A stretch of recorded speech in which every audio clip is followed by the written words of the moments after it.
আমি কোনোদিন কারোর প্রেমিক হয়ে উঠতে পারিনি।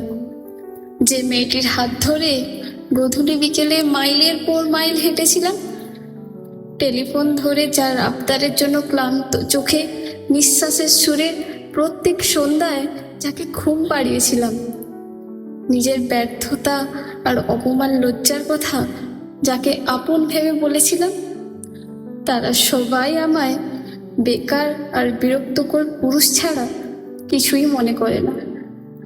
যে মেয়েটি প্রেমে ব্যথা পেয়ে মৃত্যুর পথ বেছে নিয়েছিল, সেই সকল অভিযোগ ভুলিয়ে আমি তাকে বাঁচতে শিখিয়েছিলাম।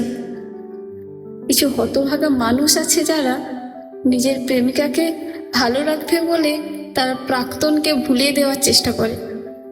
যে প্রেমিকাকে শীতের দিনে শীতল আবহাওয়া দিয়েছিলাম, তারা সবাই আমায় অপ্রেমিক করে দিয়ে চলে গিয়েছে। আজও আমি কারোর প্রেমিক হয়ে উঠতে পারলাম না।